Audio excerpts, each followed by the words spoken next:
Hello viewers, কেমন আছেন সবাই? আশা করছি আপনারা সবাই ভালো আছেন। আজকে আমি আপনাদের সামনে TDS VDS কিভাবে ক্যালকুলেশন করবেন তার একটি সফটওয়্যার বানাবো এক্সেল দিয়ে। তো এটা হচ্ছে সেই ফর্ম। এটা বানানো হয়েছে শুধুমাত্র TDS VDS ক্যালকুলেশন করার জন্য এবং এটা শুধু পারচেজ বিলের ক্ষেত্রে আপনারা এই সফটওয়্যারটি ব্যবহার করতে পারবেন। তো এখানে একটি লগো রয়েছে, এখানে একটি টাইটেল দিয়েছি। এটা আপনারা আপনাদের মতো, এই ফর্ম ডিজাইনটা আপনারা আপনাদের মতো করে করবেন। আমি আমি জাস্ট আমার মতো করে যেটা ভালো লেগেছে আমি সেরকম একটি সিম্পল ফর্ম ডিজাইন করে নিয়েছি। আপনারা আপনাদের মতো স্টাইল করে নেবেন। জাস্ট কোডটি আমার মতো করে যদি করেন তাহলে সফটওয়্যারটি মোটামুটি সুন্দরভাবে রান করবে। তো এখানে কি কি ফাংশন রয়েছে সেটা একটু এখন আমরা ডেমো দেখি।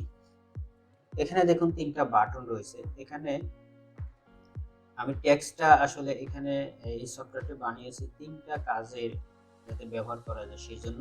একটা হচ্ছে যে বিল উইথ ট্যাক্স অ্যান্ড ভ্যাট, মানে এমন কোনো বিল যদি থাকে যে সেই বিলের মধ্যে ট্যাক্স এবং ভ্যাট দুটোই ইনক্লুড করা আছে, তাহলে পেয়েবলটা কিভাবে বের করবেন, এটা হচ্ছে সেই একটা ফর্ম। আর এটা হচ্ছে যে বিল উইদাউট ট্যাক্স অ্যান্ড ভ্যাট, অর্থাৎ এমন কোনো বিল যদি থাকে, ফর এক্সাম্পল যে একটা বিল আছে, সেই বিলের সাথে কত ট্যাক্স এবং কত পার্সেন্ট ট্যাক্স কত পার্সেন্ট ভ্যাট অ্যাড করলে তার বিল অ্যামাউন্টটা কত হবে সেটাই জানার জন্য এই একটি ফর্ম।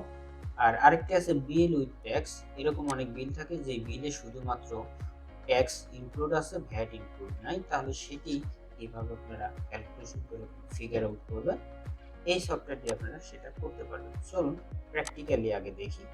আর এখানে দেখুন একটা হবার কাজ করতেছে, সেটা হচ্ছে যে আমি যখন যে বাটনে ক্লিক করতেছি সেই বাটনটি কালার এখানে হয়ে যাচ্ছে।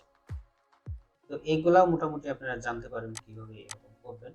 এবং যখন আমি এখানে ক্লিক করতেছি তখন কিন্তু এখানে একটা ফর্ম ওপেন হচ্ছে, এটাতে ক্লিক করলে এটার আরেকটি ফর্ম ওপেন হচ্ছে, এখানে ক্লিক করলে এখানে আরেকটি ফর্ম ওপেন হচ্ছে। তো প্রথমে আমরা বিল উইথ ট্যাক্স অ্যান্ড ভ্যাট দেখি। ফর এক্সাম্পল এখানে একটি বিল অ্যামাউন্ট আমরা দিই যে আমাদের হাতে একটি বিল আসছে, সেই বিলের মধ্যে ভ্যাট এবং ট্যাক্স দুটোই ইনক্লুড আছে।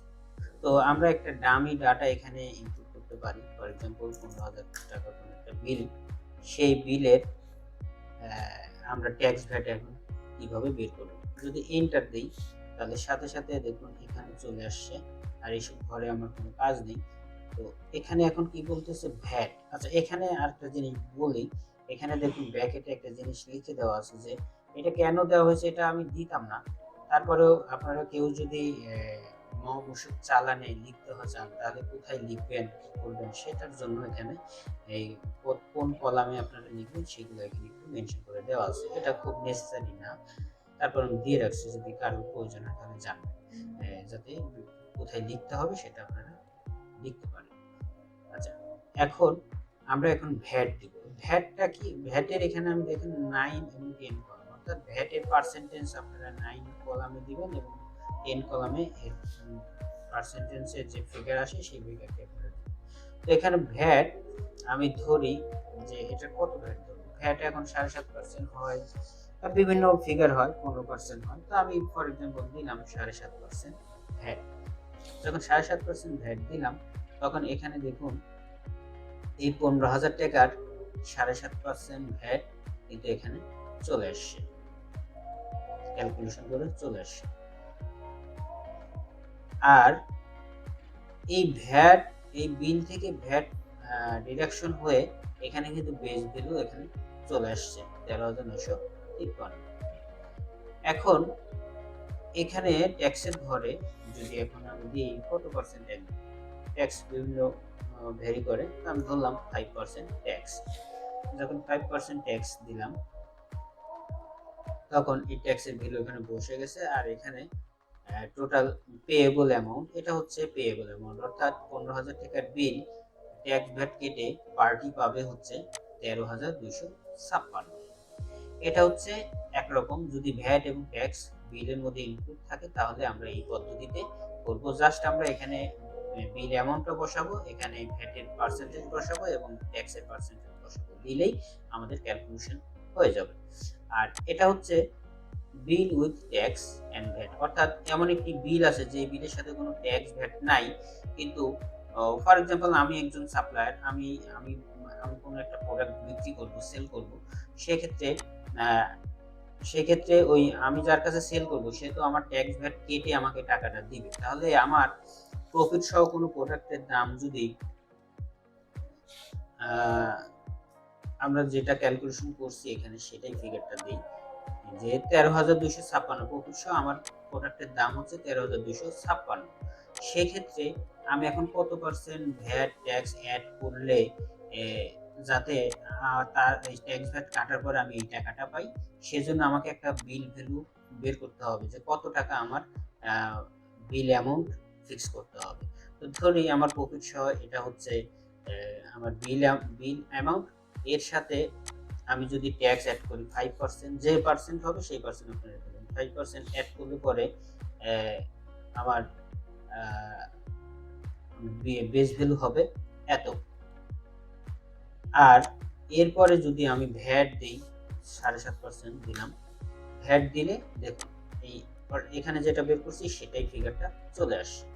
তাহলে এখানে আপনি যদি আপনার প্রফিট সহ বিল অ্যামাউন্ট হয় ফর এক্সাম্পল 20,000, আর ট্যাক্স অ্যামাউন্ট যদি হয় ফর এক্সাম্পল 10%, আর 15% যদি হয় ভ্যাট, তাহলে আপনার বিল আচ্ছা এখানে 2,000 দিছি, 20,000, আচ্ছা তাহলে আপনার বিল করতে হবে, বিলের ফিগার হবে 2556।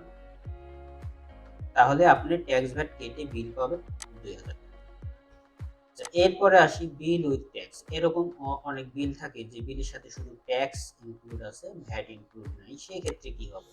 ফর এক্সাম্পল 13,000, আমরা এর আগে কত করলাম, 13,953.59, এটা যদি দিই 13,953.59, যদি এটা দেই, ট্যাক্স যদি 5% দেই আর ভ্যাট যদি দেই 7.5%, তাহলে দেখুন এই ফিগারটি এখানে চলে আসে।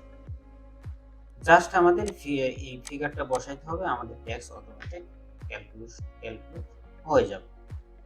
তো এই হচ্ছে আজকের এই সফটওয়্যার ফাংশন এবং ফিচার্স। তো এটি দেখুন এটা এটা কিন্তু অনেক কাজে লাগবে যারা আপনারা বিভিন্ন কাজ করেন। এখানে কিন্তু অনেক ক্যালকুলেশনের একটা ফাংশন এই সফটওয়্যারটির মধ্যে রয়েছে। এই ক্যালকুলেশন কিন্তু অনেক ঝামেলা আছে। যারা ক্যালকুলেশন করতে দেন অনেক রকমের ছোটখাটো আপনারা সমস্যা পাবেন। সেই সমস্যাগুলো এইখানে এই আমার এই ভিডিওটি যদি দেখেন তাহলে এইসব খুঁটিনাটি অনেক প্রবলেমগুলো আপনারা সলভ করতে পারবেন আমি আশা করি। তো সেজন্য অবশ্যই ধৈর্য ধরে আমার এই পুরো ভিডিওটি আপনারা দেখবেন। এটা আমি পার্ট বাই পার্টও করতে পারি, আমি এক ভিডিওতে করতে পারি। এক ভিডিওতে করলে হয়তো ভিডিওটি একটু লেন্দি হবে। তো আমি এটার একটা দুটা পার্টের মধ্যে কমপ্লিট করব যাতে ধৈর্য হারা না হয়ে যায়। ছোট ছোট ভিডিও হলে মানুষ দেখতে ভালো লাগে এবং প্র্যাকটিসের জন্য সুবিধা হয়। তো সে পর্যন্ত ভালো থাকবেন। আল্লাহ হাফেজ।